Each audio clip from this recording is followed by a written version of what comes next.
Nos Salgueiros. Capítulo 8. As aventuras do sapo. Quando o sapo se viu preso em um calabouço úmido e fétido, e soube que toda a escuridão sombria de uma fortaleza medieval se colocava entre ele e o mundo exterior de sol e estradas bem aplanadas onde ele tinha sido tão feliz, se divertindo como se tivesse comprado todas as estradas da Inglaterra. Ele se jogou no chão, derramou lágrimas amargas e se lançou ao desespero. É o fim de tudo, disse ele. Pelo menos é o fim da vida do sapo. O que é a mesma coisa? O sapo charmoso e popular, o sapo hospitaleiro e rico, o sapo tão livre e despreocupado e jovial. Como posso esperar ser solto novamente? Disse ele, tendo sido preso tão justamente por roubar um automóvel tão lindo de maneira tão audaciosa e por um desacato tão sinistro e criativo, lançado sobre tantos policiais gordos e corados. Aqui seus soluços o sufocaram. Que animal estúpido eu fui, disse ele. Agora vou definhar nesse calabouço, até que as pessoas que tinham tanto orgulho de me conhecer tenham esquecido até mesmo meu nome. Ah, velho e sábio texugo! Ah, inteligente rato e sensível topeira! Que opiniões sentadas, que conhecimento dos homens e das questões possuem! Ah, infeliz e abandonado sapo! E ele passou os dias e as noites durante várias semanas com lamentos como estes, recusando refeições ou lanches leves. Embora o carcereiro, sombrio e velho, sabendo que os bolsos do sapo eram forrados, sempre destacasse que muitos itens de conforto, luxos até, poderiam ser trazidos a um preço lá de fora. O carcereiro tinha uma filha, uma moça simpática e de bom coração, que ajudava o pai nas tarefas mais leves de seu posto. Ela gostava especialmente dos animais e, além do canário, cuja gaiola ficava pendurada em um prego na parede maciça da fortaleza durante o dia, para a profunda irritação dos prisioneiros que gostavam de um cochilo após o almoço, e aninhada em uma manta sobre a mesa à noite, ela tinha vários ratos malhados e um esquilo inquieto e agitado. Aquela garota, de bom coração, com pena da tristeza do sapo, certo dia disse ao pai: Pai, não suporto ver aquele pobre animal tão infeliz e ficando tão magrinho. Deixe-me cuidar dele. Sabe o quanto gosto de animais. Vou dar-lhe de comer da minha mão, fazê-lo sentar e tentar todo tipo de coisa. O pai respondeu que ela podia fazer o que quisesse com ele. Estava cansado do sapo e de seu mau humor e sua arrogância e sua maldade. Então, naquele dia, ela começou sua missão de piedade e bateu à porta da cela do sapo. Vamos, anime-se, sapo, disse ela ao entrar. E sente-se, e enxugue os olhos, e seja um animal sensato, e tente comer um pouco do jantar. Veja, eu trouxe um pouco do meu, quentinho, acabou de sair do forno. Era tortilha de batata com legumes, entre 2 pratos, e o aroma preencheu a cela estreita. O cheiro penetrante do repolho chegou ao nariz do sapo, que estava largado no chão em seu desalento. E por um instante o fez pensar que talvez a vida não fosse tão vazia e desesperada quanto ele imaginava. Mas ainda assim, ele se lamentou e chutou o ar e se recusou a ser consolado. Então a garota esperta se retirou por um tempo, mas, é claro, boa parte do cheiro do repolho quente ficou para trás, como sempre acontece. E o sapo, entre soluços, cheirou e pensou, e começou aos poucos a ter pensamentos novos e inspiradores, de cavalheirismo e poesia e tarefas ainda por fazer, de prados extensos e gado pastando. tocados pelo sol e pela brisa, de hortas e cercas de ervas, e bocas de leão cercadas de abelhas, e do tilintar reconfortante dos pratos quando colocados na mesa do salão do sapo, e do arrastado pé das cadeiras no chão quando todos se aproximavam da mesa. O ar da cela estreita assumiu um tom rosado. Ele começou a pensar nos amigos e que eles certamente conseguiriam fazer alguma coisa, em advogados e no quanto teriam gostado de seu caso, e no quanto ele tinha sido burro de não conseguir alguns. E, finalmente, pensou em sua própria esperteza e em seus recursos, em tudo o que seria capaz de fazer se simplesmente se dedicasse. E a cura estava quase completa. Quando a garota voltou, algumas horas depois, trazia uma bandeja com uma xícara de chá aromático e fumegante, e um prato cheio de torradas bem quentes com manteiga, cortadas grossas, bem marrons de ambos os lados, com a manteiga escorrendo pelos buracos em gotas grandes e douradas, como um favo de mel. O cheiro daquelas torradas com manteiga falava com um sapo, e com uma voz nítida falava de cozinhas quentes, de cafés da manhã em dias claros e gelados, de fogueiras aconchegantes em noites de inverno, quando a andança chegava ao fim e os pés em chinelos eram apoiados no guarda-fogo, do ronronar de gatos contentes e do canto de canários sonolentos. O sapo se sentou, enxugou os olhos, bebericou o chá e mastigou a torrada, e logo começou a falar abertamente sobre si mesmo, e a casa onde vivia, o que fazia lá, e o quanto era importante, e o quanto os amigos gostavam dele. A filha do carcereiro viu que o assunto lhe fazia tão bem quanto o chá, e fazia mesmo, e o instigou a continuar. Fale sobre o salão do sapo, ela disse. Parece ser tão bonito. O salão do sapo, disse o sapo orgulhoso, é a residência de um cavalheiro reservado e qualificado, única. Data em parte do século XIV, mas é cheia de conveniências modernas. Saneamento atualíssimo. A 5 minutos da igreja, do correio e dos campos de golfe. Perfeita para... Animal abençoado, disse a garota, rindo. Não quero comprá-la. Me diga algo real sobre ela. Mas primeiro espere eu pegar um pouco mais de chá e torradas. Ela foi saltitando e logo voltou com uma bandeja cheia. E o sapo, atacando as torradas com avidez. O ânimo quase restaurado ao nível normal.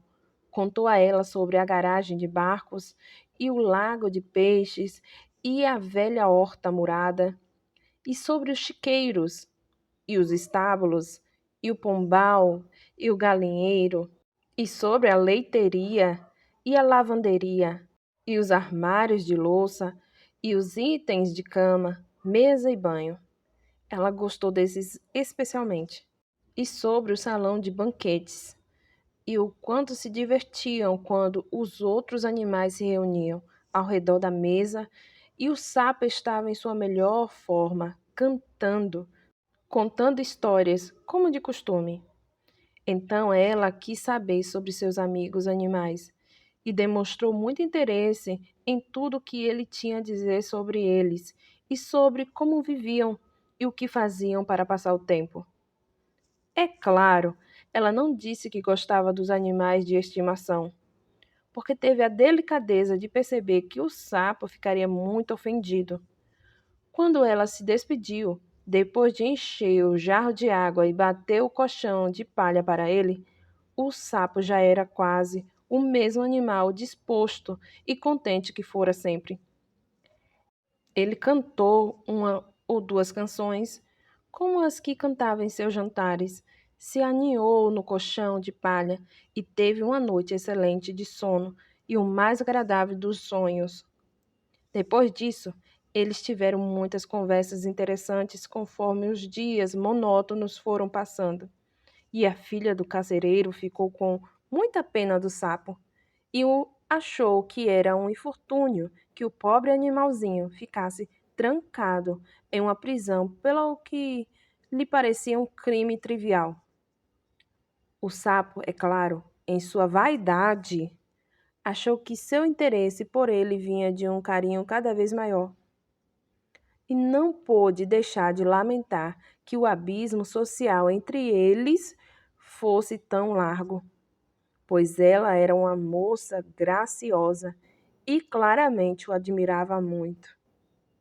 Certa manhã, a garota estava muito pensativa e oferecendo respostas aleatórias, e não parecia estar prestando a devida atenção às palavras espirituosas e aos comentários brilhantes do sapo. Sapo, ela logo disse, apenas escute, por favor. Tenho uma tia que é lavandeira. Tudo bem, disse o sapo, gracioso e afável. Não tem importância. Não pense mais nisso. Eu tenho várias tias que devem ser lavandeiras. Fique quieto um minuto, sapo, disse a garota. Você fala demais. Esse é seu maior defeito. Estou tentando pensar e você está fazendo minha cabeça doer. Como eu disse, eu tenho uma tia que é lavandeira. Ela lava as roupas de todos os prisioneiros deste castelo. Tentamos manter serviço que possam dar algum lucro na família, você entende? Ela leva a roupa segunda pela manhã e traz de volta sexta à noite. Hoje é quinta. Agora eis o que me ocorreu. Você é muito rico, pelo menos é o que sempre me diz, e ela é muito pobre. Algumas libras não fariam diferença para você e significaria muito para ela.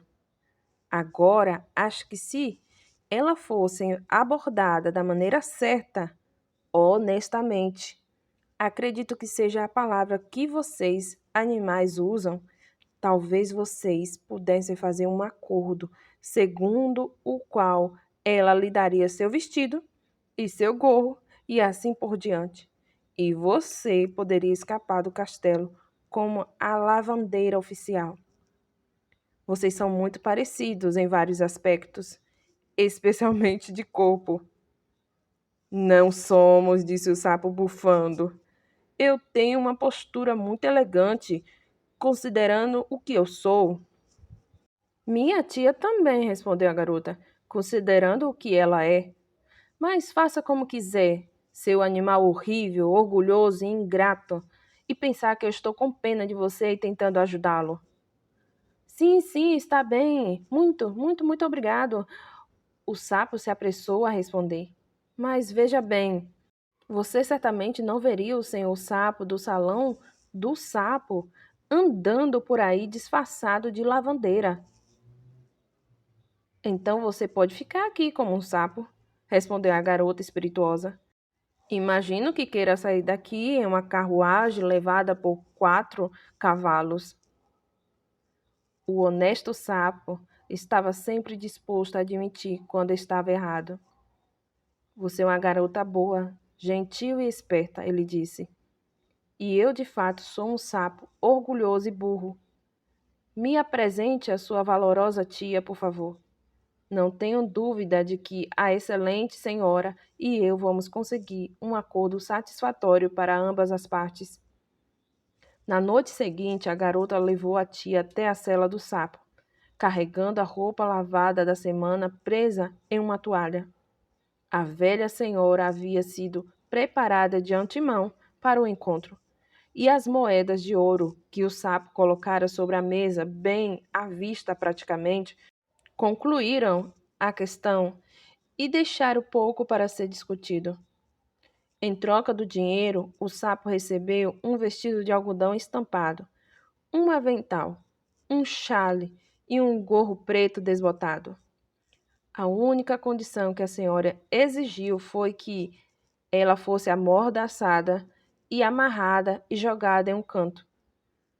Com esse artifício não muito convincente, explicou ela, e uma ficção pitoresca que ela mesma forneceria, ela esperava manter sua situação, apesar da aparência suspeita de tudo aquilo.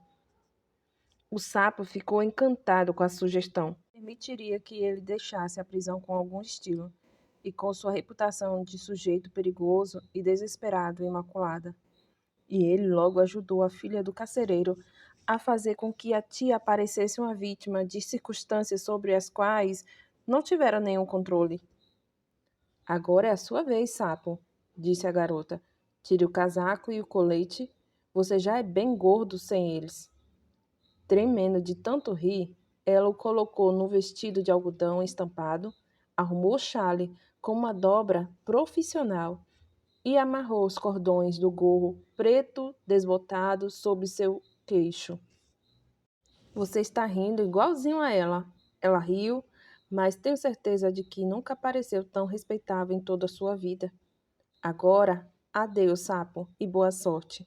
Vá direto pelo caminho pelo qual subiu até aqui.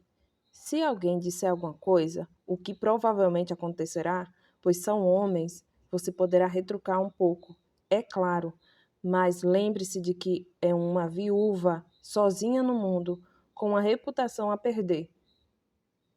Com o coração trêmulo, mas os passos os mais firmes possível, o sapo seguiu com cautela a missão, que parecia muito arriscada e incerta.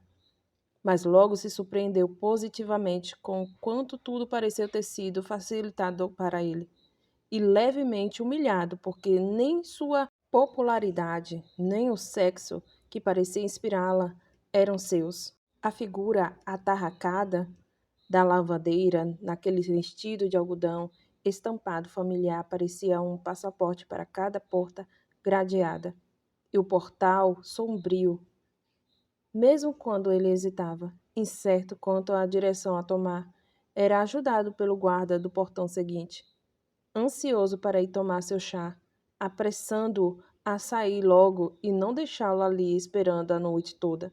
As provocações e as brincadeiras a que foi submetido, e para as quais, é claro, precisava dar uma resposta rápida e eficaz, foram, de fato, o maior perigo, pois o sapo era um animal muito ciente de sua dignidade, e as provocações eram, na maior parte, em sua opinião, pobres e grosseiras, e não havia nenhuma graça nas brincadeiras. No entanto, ele manteve a calma, embora com grande dificuldade, adaptou as respostas a seu entorno e sua suposta reputação, e fez o possível para não ultrapassar os limites do bom gosto. Horas pareceram passar antes que ele atravessasse o último pátio, rejeitando os convites, insistente na última sala de guarda.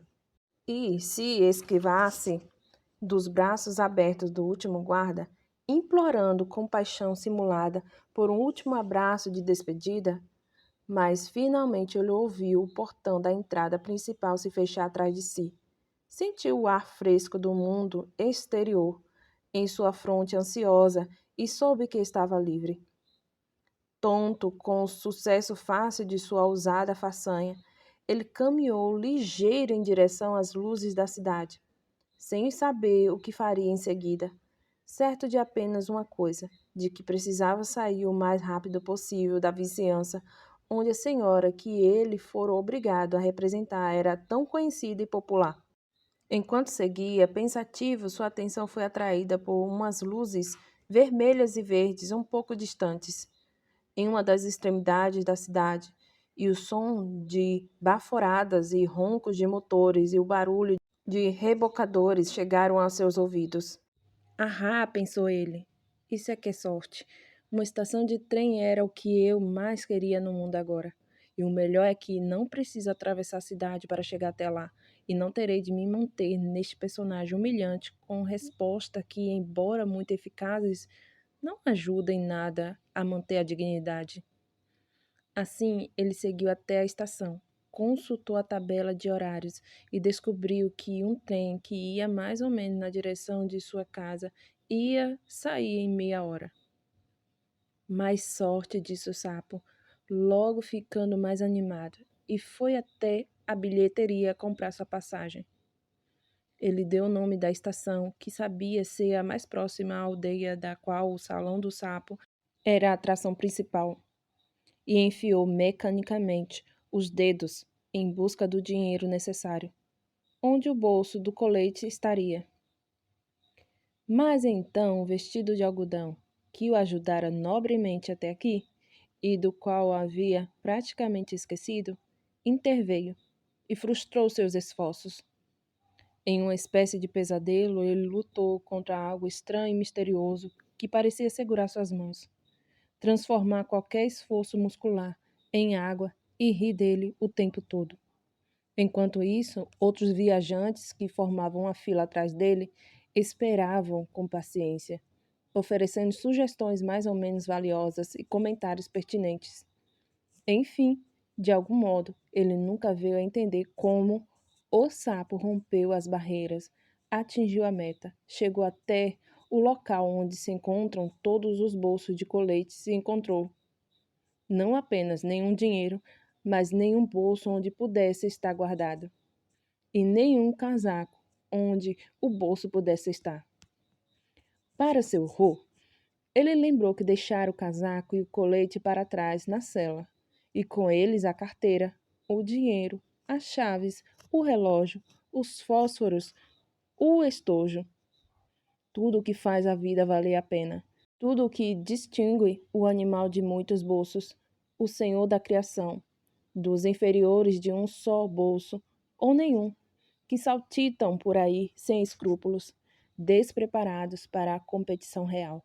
Em seu tormento, ele fez uma última tentativa desesperada de conseguir a passagem e, retornando aos antigos bons modos, uma mistura de fidalgo e erudito, disse: Escute, acabei de descobrir que esqueci minha bolsa.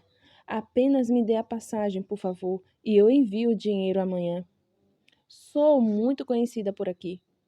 O atendente olhou para ele e riu. Imagino o quanto é conhecida por aqui, disse. Se tenta essa jogada com frequência. Agora afaste-se da janela, por favor, senhora. Está atrapalhando os outros passageiros. Um senhor que estava cutucando suas costas havia algum tempo o empurrou e, ainda pior, dirigiu-se a ele como minha boa senhora, o que enfureceu o sapo mais do que qualquer coisa que tivesse acontecido naquela noite.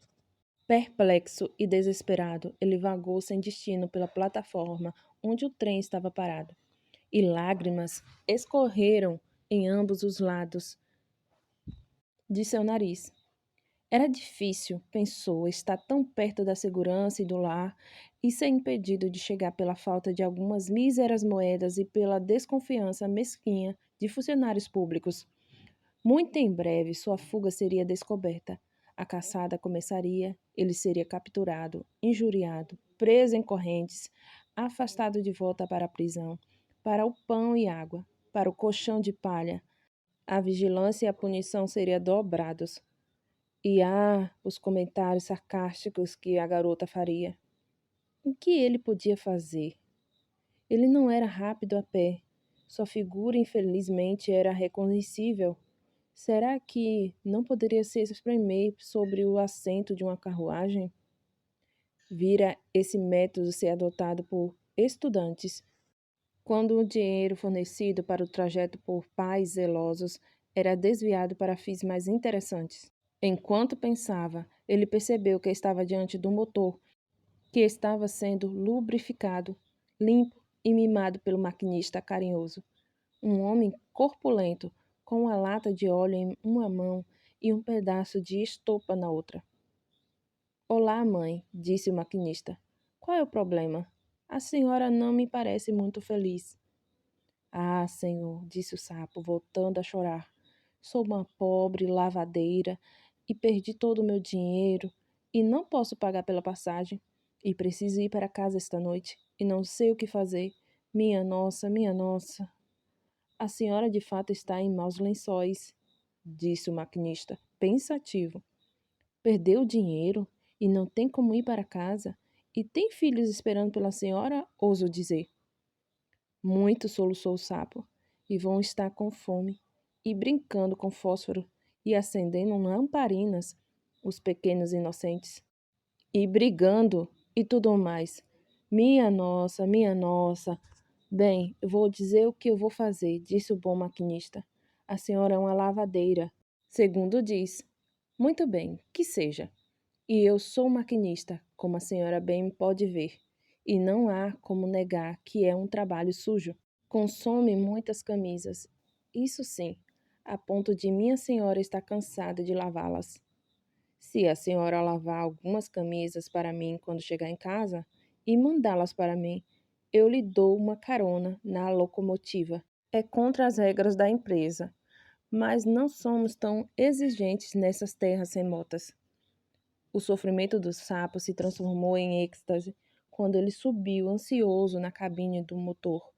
É claro, nunca tinha lavado uma camisa na vida e não seria capaz de fazê-lo se tentasse. E, de qualquer forma, não ia começar agora. Mas pensou: quando eu chegar são e salvo ao salão do sapo e tiver dinheiro de novo e bolsos onde colocá-lo, mandarei ao maquinista o suficiente para pagar uma boa quantidade de roupa lavada. E vai ser a mesma coisa, ou melhor. O vigia acenou sua bandeira. O maquinista assoviou alegre e o trem saiu da estação. Conforme a velocidade aumentava, e o sapo via campos e árvores e sebes e vacas e cavalos passarem voando de ambos os lados. E ia pensando que a cada minuto ele ficava mais perto do salão do sapo, e dos amigos compreensivos, e do dinheiro a tilintar em seu bolso e de uma cama macia onde dormir, e de coisas boas para comer, e do louvor e da admiração por suas aventuras e sua esperteza insuperável. Ele começou a saltitar e a gritar e cantar trechos de canções para a surpresa do maquinista, que já cruzara com lavadeiras antes, mas nunca com uma lavadeira como aquela. Ele já tinha percorrido muitos quilômetros e o sapo já estava pensando no que queria comer. Assim que chegasse em casa, quando ele percebeu que o maquinista, com uma expressão confusa no rosto, estava debruçado sobre a lateral do motor e ouvindo com atenção, então viu o maquinista subir na pilha de carvão e olhar para fora, por cima do trem. O homem voltou e disse ao sapo: é muito estranho. Somos o último trem indo nessa direção esta noite, mas eu poderia jurar que ouvi outro vindo atrás de nós. O sapo parou imediatamente com as brincadeiras frívolas. Ficou sério e deprimido, e uma dor entorpecente na base de sua coluna, transmitindo-se às suas pernas, fez com que ele precisasse se sentar, tentando desesperadamente não pensar em todas as possibilidades. A essa altura, a lua brilhava forte e o maquinista, firmando-se sobre o carvão, enxergava longe o trilho atrás dele. Logo ele gritou: consigo ver claramente agora. É uma locomotiva atrás de nós, vindo a toda velocidade. Parece que estão nos perseguindo. O pobre sapo, agachado sobre o pó do carvão, tentou pensar no que fazer, desesperadamente sem sucesso. Estão se aproximando rápido, gritou o maquinista, e a locomotiva está lotada com os tipos mais estranhos. Homens que parecem carcereiros velhos, acenando com alabardas, policiais com capacetes acenando com cacetetes e homens mal vestidos com chapéu coco. Dá para ver que, obviamente, são detetives à paisana, mesmo a essa distância, acenando com revólveres e bengalas. Todos acenando e todos gritando a mesma coisa. Parem, parem, parem! Então o sapo caiu de joelhos em meio ao carvão e, levantando as patas entrelaçadas em súplica, clamou: me salve, apenas me salve, caro senhor maquinista, e eu confessarei tudo. Não sou a simples lavadeira que pareço. Não tenho filhos esperando por mim, inocentes ou não. Sou um sapo, o famoso e popular senhor sapo, proprietário de terras. Acabei de fugir, com minha grande ousadia e esperteza, de uma masmorra repugnante na qual meus inimigos me jogaram. E se aqueles sujeitos naquela locomotiva me pegarem, serão correntes e pão e água, e colchão de palha, e angústia mais uma vez para o pobre e inocente sapo. O maquinista olhou para ele de cima durante e perguntou: Agora me diga a verdade. Por que você foi preso? Não foi nada demais, disse o pobre sapo, corando profundamente. Eu só peguei um automóvel emprestado enquanto os donos almoçavam. Eles não precisavam do carro naquele momento. Eu não tinha a intenção de roubá-lo, de verdade, mas as pessoas, os magistrados, principalmente, têm opiniões muito severas a respeito de ações imprudentes e espirituosas. O maquinista ficou muito sério e disse: Temo que o senhor tenha sido mesmo um sapo perverso, e que, segundo a lei, eu deveria entregá-lo à justiça. Mas o senhor claramente está sofrendo e angustiado. Então não vou abandoná-lo. Não gosto de carros motorizados, para começar. E também não gosto de receber ordens de policiais quando estou comandando minha locomotiva. E ver um animal chorando sempre me deixa sensível e de coração mole. Então anime-se, sapo. Vou fazer o que estiver ao meu alcance e talvez ainda possamos vencê-los. Eles colocaram mais carvão, alimentando o fogo furiosamente. A fornalha rugiu, as faíscas voaram, o motor deu um salto, mas ainda assim os perseguidores pareciam estar ganhando. O maquinista, com um suspiro, limpou a fronte com um punhado de estopa e disse: Infelizmente parece que não adianta, sapo. Veja, eles estão mais leves e têm um motor melhor. Só nos resta fazer uma coisa, e é a sua única chance, então preste muita atenção no que eu vou dizer. Logo à frente fica um túnel comprido, e do outro lado do túnel, o trilho atravessa uma floresta densa. Agora eu vou acelerar o máximo que eu puder enquanto estivermos no túnel, mas os sujeitos vão diminuir um pouco a velocidade. É claro, com medo de um acidente. Quando estivermos passado o túnel, vou desligar o vapor e ativar os freios com toda a força.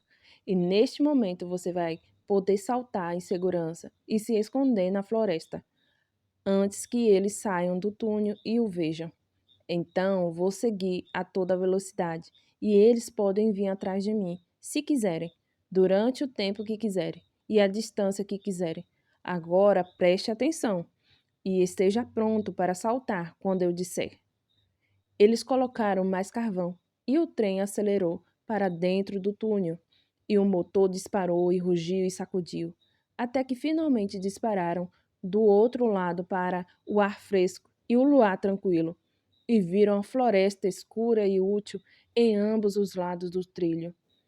O maquinista desligou o vapor e freou. O sapo desceu no degrau e, quando o trem diminuiu a uma velocidade próxima de uma caminhada, ele ouviu o maquinista gritar: Agora, pule! O sapo pulou, rolou por uma pequena escapa, se levantou ileso, cambaleou em direção à floresta e se escondeu. Espiando, ele viu o trem acelerar novamente e desaparecer em alta velocidade. Então a locomotiva que os perseguia saiu do túnel, rugindo e sibilando, a tripulação variada acenando as armas e gritando: Pare, pare, pare! Quando eles se foram, o sapo deu uma gargalhada. Pela primeira vez desde que fora jogado na prisão. Mas ele logo parou de rir quando se deu conta de que era muito tarde e estava escuro e frio. E ele estava em uma floresta desconhecida, sem dinheiro e sem chance de jantar, e ainda longe dos amigos e de casa, e o silêncio mortal de tudo aquilo, depois do rugido e do estrondo do trem, era um choque. Ele não ousaria deixar o abrigo das árvores. Então, entrou mais fundo na floresta, pensando em deixar o trilho de trem para trás, o mais distante possível. Depois de tantas semanas confinado, achou a floresta estranha e hostil e propensa pensou a zombar dele. Noitibós, fazendo soar seu chocalho mecânico, faziam com que o sapo acreditasse que a floresta estava cheia de guardas à sua procura, se aproximando cada vez mais. Uma coruja, lançando-se silenciosamente em sua direção, roçou o seu ombro com uma das asas, pegando de sobressalto com a certeza de que se tratava de uma mão. Então saiu voando, como uma mariposa, rindo seu ro-ro-ro, baixo, o que o sapo achou de muito mau gosto. Então ele encontrou uma raposa, que parou, olhou de cima a baixo, de modo sarcástico, e disse: Olá, lavadeira! Sumiram um pé de meia e uma fronha esta semana. Que não aconteça de novo! E saiu rindo. O sapo olhou em volta, procurando por uma pedra para jogar nela, mas não achou nenhuma. O que o deixou mais irritado que qualquer outra coisa. Finalmente, com frio, fome e cansado, ele buscou o abrigo de uma árvore oca, onde, com os galhos e folhas secas, fez a cama mais confortável que pôde e dormiu tranquilo até de manhã.